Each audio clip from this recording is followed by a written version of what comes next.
이번 시간에는 자동합계 도구를 사용하는 방법에 대해 알아보도록 하겠습니다. 이 자동합계 도구라는 것은요, 이 수식 탭에 보시면은 함수 라이브러리에 여기 자동합계라는 곳이 있습니다.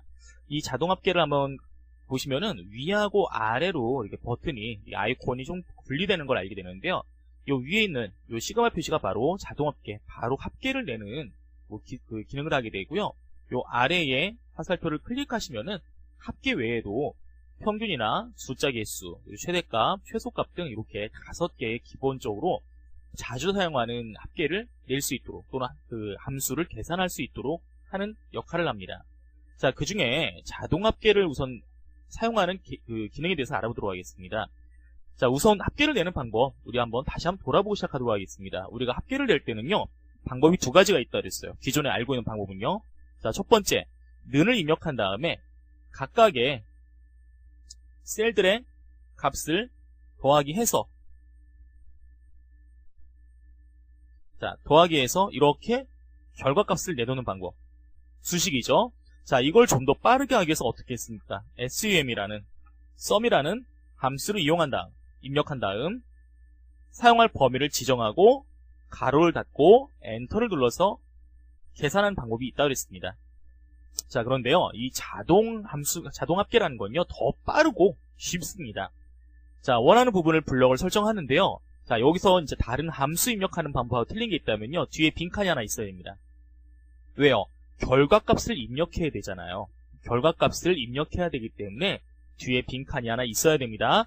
이렇게 빈칸까지 블럭을 설정한 다음에, 자, 여기 수식 탭에 함수 라이브러리 안에 자동합계 아이콘 클릭합니다. 자, 어때요? 자동으로 들어갔어요. 자동으로 결과값이 들어갔죠. 자, 수식을 확인하면요, sum이라는 함수를 이용했고요. C5부터 F5, C5부터 F5까지의 범위를 이용을 해서 삽입됐다는 걸 알 수가 있습니다. 자, 이렇게 삽입된 함수는요, 드래그해서 이렇게 입력할 수도 있습니다. 저는 딜리트를 눌러서 방금 계산한 결과를 한번 지울 겁니다. 자, 이렇게 자동합계를 이용하면요, 우리가 함수를 사용했지만 그 자동으로 계산을 쉽게 해주는데요. 자, 이렇게 더 쉬울 수도 있어요. 자, 모든 부분에 합계를 낸다 그러면요, 다 블럭을 설정할게요. 일부러 나중에 드래그할 필요 없이 전부 다 블럭을 설정한 다음에 어떻게 하느냐, 자동합계 한번 클릭합니다. 어떻게 됐어요? 자동으로 블럭 설정된 부분을 계산을 하게 됩니다. 자, 아래쪽에 있는 349가 입력된 셀을 보니까요, C11부터 F11, C11부터 F11까지 4개의 셀들이 합계가 입력됐다는 걸 알 수가 있습니다. 자, 이런 식으로 우리가 계산을 빠르게 하는 데 도움을 준다는 겁니다. 자, 같은 방법을 이용해서요, 이번에는 오른쪽으로 하지 않고 한번 아래쪽으로 한번 해보겠습니다. 자, 아래쪽에 빈칸이 하나 있죠? 자, 합계가 될까요, 과연? 자, 자동합계 클릭해 보겠습니다. 클릭. 자, 클릭하니까 자동으로 이번에는 위에서부터 아래 방향으로, 자, 오른쪽으로만 가는 게 아니라 위에서 아래 방향으로 계산을 했다라는 거예요. 지금 628이 입력된 셀을 클릭해 보니까요, 더블 클릭해 보니까 F5부터 F11까지 자동으로 계산이 됐다는 것을 우리가 알 수가 있었습니다. 자, 이렇게 자동합계를 이용하면요, 좀 빨리 계산할 수가 있어요. 특히 우리가 만드는 문서 중에 대부분들이 합계내는 경우가 가장 많습니다. 그럴 때 이 자동합계 이용하시면은 일부러 수식을 사용하지 않고 함수 sum을 입력하지 않아도, 범위를 설정하지 않아도 그냥 비어있는 칸만 옆에 있다면, 아래에 있다면은 바로 낼 수가 있습니다. 자, 저는 이 부분들을 다시 한번 블럭 설정해서 아래는 삭제를 했습니다. 만약에 빈칸을 선택하지 않고 C5부터 C11까지 데이터가 있는 곳만, 데이터가 있는 셀만 선택한 다음에 자동합계를 누르면 어떻게 될까요? 클릭. 그래도 자동으로 밑을 확대해가지고 빈칸에 입력해준다는 겁니다. 하지만 지금 보시는 것처럼 만약에 그 다음 셀이 데이터가 있다면요, 맨 아래 비어있기 때문에 계산을 보여주고요, 블럭 지정한 부분도 늘려서 영역이 아래까지 아닐까라고 자동으로 계산하게 됩니다. 자, 그런데 보면요, 셀 옆에 녹색으로 된 삼각형이 보인다는 겁니다. I자 클릭하시면은 바로 오류가 표시됐다는 거예요. 오류가 난 건 아닙니다. 왜요? 계산을 볼까요? 블럭 설정해보니까 지정된 부분이 626이라는 걸 알 수가 있어요. 자, 그러면 540 뭐가 잘못됐을까? 더블 클릭하면은 지정된 부분이 틀리다는 걸 알 수가 있습니다. 조금 전처럼 아래 부분까지 블럭 설정된 것처럼 지정한 것처럼 여러분들이 착각할 수 있지만 실제로는 지정된 부분, 선택한 부분만 계산해서 그 다음에 있는 데이터에는 넣을 수가 없으니까 그 다음번에 있는 빈 칸에다가, 빈 셀에다가 값을 넣었다라는 겁니다. 이런 식으로 여러분들 함수든지 뭐든지 간에요. 여러분들이 눈으로 한번 파악을 한번 하셔야 돼요. 무조건 자동으로 계산되는 값이 범위라든지 값이 올바르다고 보지 마시고 여러분들이 한 번씩은 눈으로 직접 확인하고 그 다음에 올바르게 계산되는지를 체크할 필요가 있습니다. 자, 그럼 여러분들 이렇게 오류가 났을 경우에 어떻게 될까요? 자, 첫 번째 범위를 바꿔주면 되는 겁니다. 어떤 분들은요 그냥 아이고 지우고 다시 하면 되죠 라고 하는데 그러지 마시고요. 자, 드래그만 하면 돼요. 드래그만 이렇게 해주시면은 C5부터 C11까지 범위가 나타났잖아요. 자, 그 다음에 SUM 합계를 구하는 뜻이겠죠? 엔터. 요것만 누르시면은 자, 블럭 설정해보니까 626. 자, 결과값 626. 자, 정확하게 만들 수 있겠죠? 어렵지 않습니다. 이렇게 범위를 여러분들이 변경할 필요가 있다는 겁니다. 함수를 사용할 때 함수와 함께 가장 주의해야 될 거는 바로 범위라는 겁니다. 셀의 위치, 셀의 범위, 셀의 위치를 잘 여러분들이 설정해야지 내가 원하는 올바른 결과가 나오지 셀의 위치가 잘못되면요 결과도 제대로 나오지 않을 뿐더러 여러분들이 나중에 파악하기가 굉장히 어렵습니다. 특히 이렇게 자동으로 계산될 때 데이터가 좀 어그러져 있거나 또는 위치가 좀 틀리거나 그럴 경우에는요 방금 보신 것처럼 오류가 발생해도 이게 오류가 왜 발생했는지를 파악할 수가 없어요. 그렇기 때문에 여러분들이 지금 내가 계산하는 결과값이 이게 과연 맞는지 한 번은 간단하게 복기를 해볼 필요가 있습니다. 무조건 엑셀에서 나오는 계산 무조건 믿지 마시고 이게 제대로 나왔나 한 번씩은 확인해보는 절차를 가지시기 바랍니다. 이번에는요 자동 계산을 이용해서 한번 평균을 구해보려고 그래요. 자, 이 평균을 구하는데요 어떻게 구해야 될까요? 드래그를 해야 되는데 문제가 하나 있어요. 자, 4개만 한번 선택해 볼게요. 총무부에 1차 평가, 2차 평가, 3차 평가, 4차 평가 4개의 셀을 선택을 했고요. 아래에 보니까 평균이 89.75라고 나와 있네요. 자, 한번 확인해 보겠습니다. 자동 합계 위에 아이콘 말고요. 아래 목록을 열은 다음에 평균을 한번 클릭해 보겠습니다. 클릭. 자동으로요. 확대가 됐죠. 하지만 여러분들 잊지 마셔야 될 거는 이게 확대가 된 게 아니라는 거예요. 무슨 말? 자동으로 셀의 위치, 내가 선택한 4개의 셀은 그대로 있고 맨 마지막 비어있는 셀에 결과를 보여주게 됩니다. 예, 자동으로 89.75라는 자, 블럭 설정해서 아래 확인하니까 89.75 예, 이렇게 평균을 구해줬네요. 자, 그런데 이렇게 하지 않고 여러분들 일부분이 고민되신 분들이 있을 거예요. 이렇게 블럭을 설정한다는 거예요. 자동 합계를 잘 모르시는 분들, 쓸 줄은 아는데 잘 모르시는 분들이 이렇게 블럭을 설정합니다. 무슨 말입니까? 1차, 2차, 3차, 4차에 대한 평균값을 구하는 게 결론적인 목적입니다. 그런데 중간에 합계라는 셀이 있다는 거예요. 모르고선요, 이 셀까지 선택해가지고 평균을 내버립니다. 평균을. 다시 한번요. 제가 합계를 눌렀죠? 자, 다시 평균을 내는 거예요. 어떻게 100점 미만인데 평균이 143점이 나올까요? 즉, 이쪽 범위, 합계가 나온 359라는 것까지 선택됐기 때문에 이런 문제가 발생한 겁니다. 그럼 여러분들 이것을 올바르게 하는 방법은 첫 번째, 범위를, 수식의 범위를 변경을 해주시는 거예요. 자, 제가 지금 마우스를 왔다 갔다 하는데 잡기가 어렵죠? 자, 이렇게 F5까지 범위를 변경한 다음에 엔터를 클릭합니다. 89.75. 자, 이렇게 올바른 값이 들어왔죠? 자, 이렇게 사용하시거나 아까 제가 보여드린 것처럼 4개의 데이터를 선택하고서는요. 평균.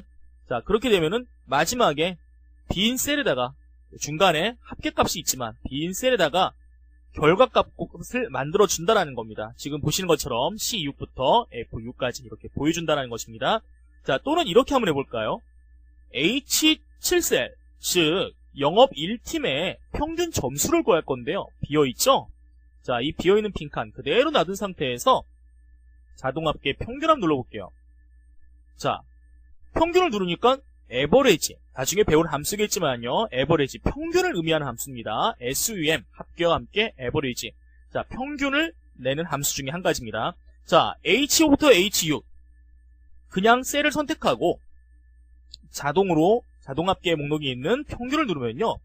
평균을 의미하는 에버리지 함수는 삽입이 되지만 뒤에 보시면요. 이 범위를 결정을 못한다라는 거예요. 무슨 말이냐면은 어디를 계산해야 될지 알질 못한다라는 겁니다. 그래서 자동으로 바로 위에 있거나 인접한 셀들의 주소를 보여줍니다. 그래서 H5부터 H6까지가 표시된 이유가 바로 이렇게 인접한 곳에 정보를 계산하라는 것이 아닐까라고 엑셀이 오해를 하게 됩니다. 자, 자동으로 범위도 블럭 설정되어 있죠? 수정하라는 뜻입니다. 자, 여기서 그대로 C7부터 F7까지 범위를 수정한 다음에 엔터. 자, 이렇게 해서 여러분들이 범위를 지정하면 됩니다. 이렇게 하시면은 여러분들이 함수를 쉽게 사용할 수 있어요. 자, 3가지 말씀드렸죠? 첫 번째, 원하는 부분만 블럭 설정하고 평균을 구하면은 지정된 부분을 기준으로 비어있는 셀, 뒤에 비어있는 셀의 값을 보여줍니다. 자, 두 번째, 만약에 합계와 같이 중간에 범위 안에 필요 없는 데이터가 들어갔을 때 우선은 계산을 한 다음에 다시 수정 상태에서 범위를 변경해 줍니다. 변경하고 엔터. 자, 또는 비어있는 칸에서 그냥 아무 생각 없이 평균 구한 다음에 범위를 바꿔줍니다. 엔터. 자, 그 다음에요. 귀찮으면요. 그 밑에는 채우기 핸들을 이용해서 함수식을 복사하면 되겠습니다. 자, 여기서 우리 팁 하나 알고 넘어가겠습니다. 보니까 이 평균에 문제가 하나 좀 있어요. 보기가 좋지가 않죠. 자, 이쪽에 C5부터 G11까지 셀은요. 지금 데이터가 가운데 정렬되어 있습니다. 왜요? 데이터가 보시면은 100점이 없어요. 또는 1점에서 9점까지가 없습니다. 다 두 자리 숫자입니다. 또한 합계를 보시니까요. 전부 다 세 자리 숫자예요. 자, 이렇게 자릿수가 같을 때는요. 일반적인 경우에 숫자가 이렇게 오른쪽 정렬된 게 맞는데 이렇게 가운데 정렬해도 보기가 좋을 수가 있습니다. 오른쪽으로 딱 붙이면요. 너무 여백이 많으니까 보기가 좋지 않아요. 자릿수를 계산할 때는 반드시 평균처럼 오른쪽에 붙어야 됩니다. 하지만 그렇지 않은 경우에는요. 이런 식으로 가운데 정렬하더라도 어떤 문서의 양식상 보기 좋을 수가 있습니다. 하지만 평균이 계산된 H5부터 H11까지는요. 가운데 정렬하면 이런 문제가 생겨요. 자릿수가 틀리다라는 거예요. 어떤 녀석들은 소수점 아래로 두 자리가 표시가 되어 있고요. 요 두 개, 92점과 89점은 자릿수가 없기 때문에 딱 정수 부분만 나왔다라는 겁니다. 이럴 때는 가운데 정렬하는 게 보기가 좋지 않을 수가 있습니다. 이럴 때는 소수점 위치를 통일시켜 주는 게 좋습니다. 어떤 말일까요? 블럭을 설정하시고요. 홈 탭에 보시면은 표시 형식에 이 자릿수를 늘리거나 줄일 수가 있습니다. 한번 줄여볼까요? 한번 클릭. 자, 자동으로 소수점 두 자리는 한 자리로, 소수점이 없는 정수는 아래에 점 0으로 이렇게 통일시켜 준다는 겁니다.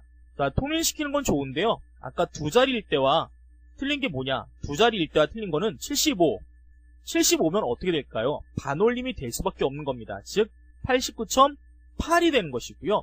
소수점이 낮은 것 0.25겠죠. 자, 그래도 5니까 3, 87.3으로 변경된다는 것입니다. 그래서 여러분들이 보길 원하는 자릿수까지, 만약에 정수만 이렇게 보일 수도 있어요.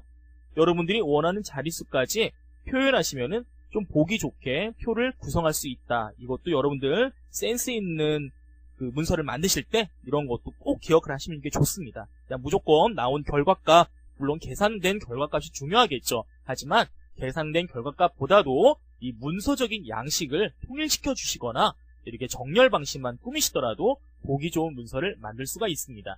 자, 이번에는요. 여기 들어간 C12에 들어간 데이터 한번 삭제해 보고요. 다른 결과값을 구하는 자동함수에는 또 뭐가 있을까? 한번 찾아보겠습니다. 수식의 함수 라이브러리에 자동합계 목록을 보니까요. 우리 합계하고 평균을 구하는 거는 이제 알 수 있을 것 같아요. 자, 그런데 숫자 개수, 최대값, 최소값은 무엇인가 한번 알아보도록 하겠습니다. 우선요, 합계를 사용할 때 사용한 함수가 sum, sum이라는 것을 기억을 해주시고요. 우리 평균, 나머지 함수들도 다 뜻이 있습니다. 평균을 구하는 함수는 바로 average였습니다. average. 나중에 다시 한번 우리가 공부해보도록 하겠습니다. 그 다음 숫자 개수. 개수라는 건 말 그대로 개수입니다. 몇 개 있는지, 몇 개가 있는지, 요렇게 몇 개 찾을 때 사용하는 게 바로 숫자를 센다는 뜻으로 count라고 합니다. count라는 함수를 사용하게 됩니다. 자, 최대값, maximum이라고 그러죠. 그래서 약자로 max, sum과 함께 max라는 함수가 있고요. 반대로 최소값, 가장 작은 값이겠죠. 가장 작은 값을 구할 때 쓰는 게 바로 minimum, min이 되게 됩니다. 이 5개 함수는요, 우리가 엑셀에서 사용하는 문서, 엑셀에서 만드는 문서에서 가장 주로 사용하는 함수 중에 한 가지다라고 기억을 하시면 되겠습니다. 자, 그 중에서 저는 최대값을 한번 구해볼게요. 자동함수 너무 간단하다 그랬죠? 그냥 블럭 설정하시고 어떻게 해요? 그냥 최대값. 맞습니까? 95가요?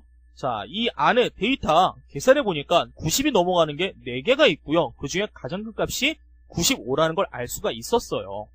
자, 이번엔 반대로요. D5부터 한번 블럭을 설정한 다음에 이번에 가장 작은 값을 한번 구해보겠습니다. 자, 여러분들 값을 구하기 전에요. 한번 우리 눈으로 확인해 볼게요.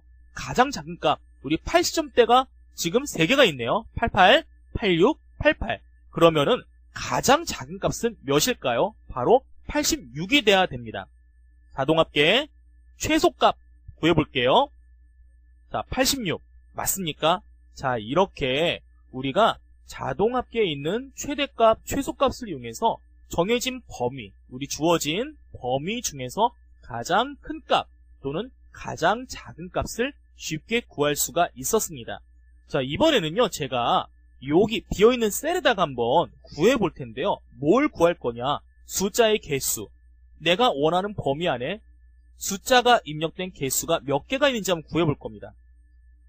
자, 우선 자동합계 숫자 개수를 선택했는데요. 범위가 제가 그냥 비어있는 아무 셀이나 선택하니까 범위가 지금 이렇게 되어 있죠. 제가 C5부터 G11까지 범위를 갖다 블럭을 설정했습니다. 제가 선택한 이 셀에는요, 카운트 몇 개의 데이터가 들어가 있을까요? 자, 가로로 보니까 5개, 세로로 보니까 7개, 57에 35개의 데이터가 들어가 있을 겁니다. 한번 엔터를 눌러서 계산해 볼까요? 엔터. 예, 보시다시피 35개의 데이터가 들어갔다는 걸 알 수 있습니다. 제가 편의상 여기 연구소의 4차 평가 점수인 90점을 한번 삭제해 보겠습니다. 삭제. 자, 어떻게 됐어요? 숫자가 35에서 34로 바뀌었죠? 이 count라는 함수는요, 비어있지 않은 셀, 숫자가 입력된 셀의 개수를 세는 게 바로 34. 여기 입력된 count라는 함수가 되게 됩니다. 자, 나중에도 자세하게 배우겠지만요, 이 count 함수를 이용하면요, 뭐 예를 들어서 평가를 받은 사람, 평가를 받지 못한 사람, 또는 출석부와 같이 숫자를 세야 될 때, 해당 범위의 개수를 세야 될 때 우리가 여러 가지 방식으로 응용할 수가 있습니다. 자, 이렇게 자동합계를 이용해서 합계를 내거나 평균, 그리고 숫자 개수나 최대값, 최소값, 지정된 범위 내에 계산을 함수를 직접 입력하지 않고 사용하는 방법에 대해서 알아보았습니다.